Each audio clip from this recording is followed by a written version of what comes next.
The room glittered with golden balloons and shimmering banners that said, "Congratulations, Frank!" Guests filled every seat, holding glasses of wine and snapping photos like it was a royal celebration. Everyone wanted a piece of my father on his big night, his retirement after 40 years at the company. They called him a hero, a provider, a man of dignity. I sat near the end of the long table in a pale dress I had bought with the last of my paycheck. My hands stayed folded in my lap, my head low. Every toast to him made me clap softly, forcing a smile that felt like glass cracking on my face. I thought maybe, just maybe, I could sit through this night unnoticed. But then my sister, Melanie, stood. She was draped in a sparkling blue gown that caught every spotlight. Her hair curled to perfection. She tapped her glass with her fork until the whole hall went quiet. Her lips parted in a smirk I knew too well. "Let's raise another toast," she purred, "to my dad, the man who gave me everything I ever needed." Then she turned her eyes on me. "And to those of us who never disappointed him. Please subscribe to our channel and tell us in comments from where are you watching this video." The crowd laughed, a low, poisonous ripple of amusement. My stomach twisted. Dad's laugh thundered louder than theirs. He pushed himself up from his chair, patted Melanie's shoulder, and then locked his eyes on me. "You hear that?" he said, his voice booming like a judge pronouncing a sentence. "Not a disappointment. Unlike you."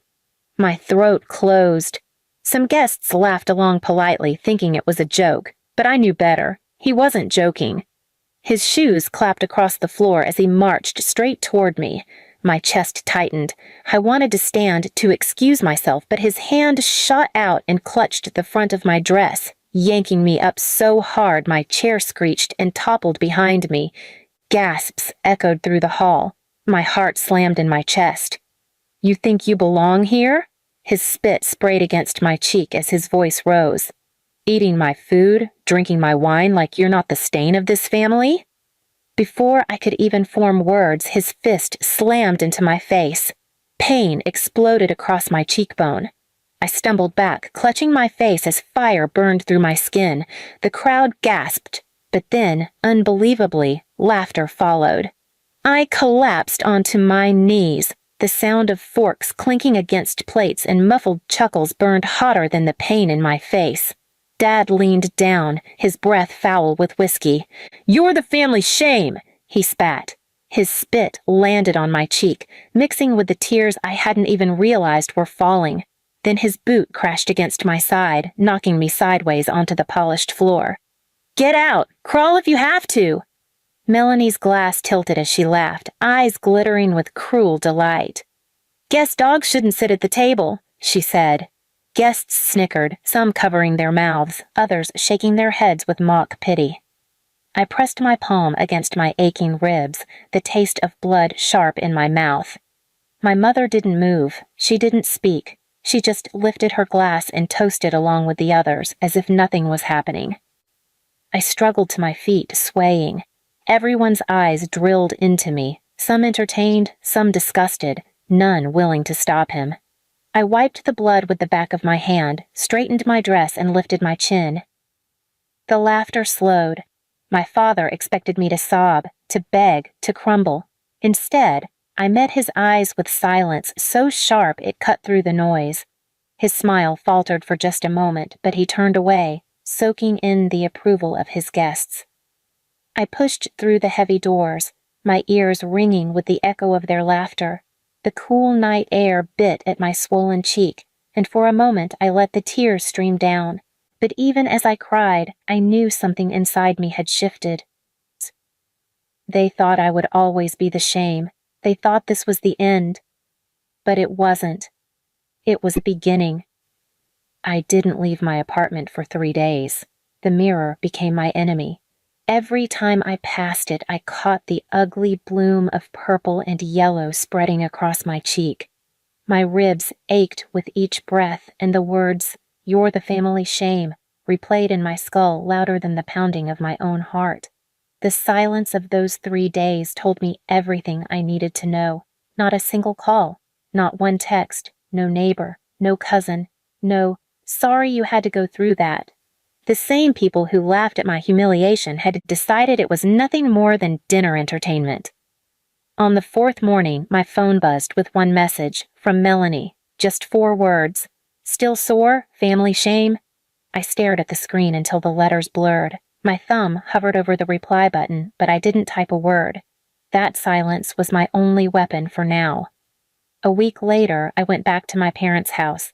Not because I wanted reconciliation, because I needed to see them again, needed to understand if they truly felt nothing after that night. When I walked through the front door, Mom didn't even pretend to be surprised. She sat at the dining table with her coffee, eyes sweeping over me with the same disdain you'd use for dirt tracked in from outside.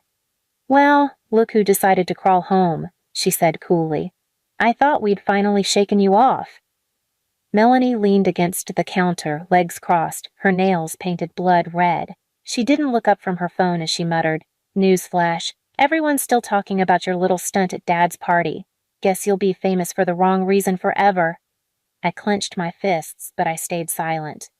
Then Dad appeared, his shirt half-buttoned, still smelling of bourbon even though it was barely noon. His grin stretched wide when he saw me. "Still walking upright, huh?" He chuckled, low and mean. "I figured after that lesson you'd know your place. Maybe I should have broken both your legs to make sure." My breath caught in my throat, but I didn't give him the scream he wanted. I didn't cry. I didn't run. I just let the words sink deep like stones in water. The colder they became, the quieter I got. I went upstairs without permission, their laughter trailing after me. My old bedroom was exactly how I'd left it. Cracked posters on the wall, dust on the dresser, a bed that smelled like memories of sleepless nights. I sat down, hands trembling against the quilt, listening to the faint sound of their voices downstairs, celebrating themselves while mocking me. And that's when it happened, when the tears dried, when the fire I thought had burned out inside me turned into something harder. I realized begging for love had been a mistake. Hoping for pity was wasted breath. They wanted me to carry the label of shame. They branded me with it in front of everyone. But shame has a way of sticking to the hands that throw it. That night, as I lay awake staring at the cracked ceiling, I began sketching the outline of something in my mind. Not escape, not forgiveness, something deeper. Something that would tear their smiles off their faces the way Dad's fist had smashed mine. They thought the retirement party was the peak of his glory. They thought my silence was surrender. They were wrong. I wasn't broken, I was waiting. And when the moment came, they wouldn't be laughing. 2 months later, they threw another banquet. This time it wasn't just about Dad retiring, it was about cementing his legacy. His old company rented the ballroom, banners hung high with his name in gold, and the guest list stretched longer than the buffet. He was finally being honored as the man he had always claimed to be. Respected, accomplished, admired. Perfect timing. I didn't show up on the invitation list, but I didn't need one. By then, I had everything I needed. Weeks of quiet work had given me weapons sharper than fists. Bank records, emails, reports. All the pieces of the image he had built and the lies beneath it. When I walked through the doors that night, every head turned. Conversations stalled, wine glasses froze halfway to lips. Dad's smile stiffened at the podium. Mom's fingers tightened around her clutch. Melanie's smirk returned instantly, though. I could see she thought I had come crawling back for scraps. Dad chuckled into the microphone. "Well, look who decided to come home. Did you finally remember who puts the roof over your head?" I stepped closer, heels echoing like gunshots against the polished floor. My voice cut through the murmur. "No. I came to remind you what you've forgotten. The truth." Gasps fluttered across the room. I pulled a small drive from my bag and slid it into the laptop hooked to the projector. The screen behind him flickered, and then the first image appeared, a bank statement. Tens of thousands quietly siphoned from the company's accounts into an offshore fund under his name. The room buzzed. People shifted in their seats. Some whispered.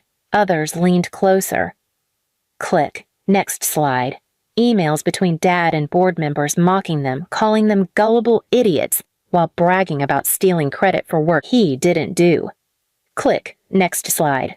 A school report with Melanie's name on it, her caught cheating, stealing exam answers, bullying classmates, all things my parents had buried to protect their golden child.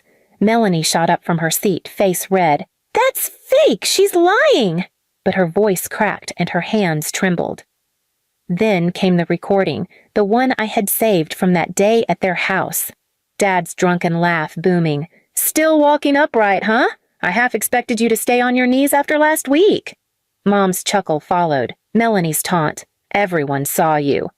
The hall went silent. People stared at the screen, then at my father, their expressions twisting from respect to disgust. His colleagues, the same ones who toasted him minutes earlier, now whispered in shame. Dad lunged forward, face red as fire, but I stepped back, my voice steady. "You called me the family shame. Tonight, everyone sees who the real shame is." The microphone screeched as I dropped it. The sound echoed like a door slamming shut. I walked through the center aisle as guests parted for me, their eyes glued not to me, but to the wreckage I had left behind. Behind me, voices rose, angry, panicked, desperate. Melanie crying, Mom pleading, Dad shouting at anyone who would still listen, but no one cared. His legacy had turned to ash in the same kind of room where he once broke me. And for the first time in my life, I didn't feel small. I didn't feel worthless. I felt powerful. They had tried to make me the shame, but now, when people whispered that word, it would follow them, not me. I pushed open the heavy doors, stepped into the cold night air, and didn't look back. Please subscribe to our channel and tell us in comments from where are you watching this video.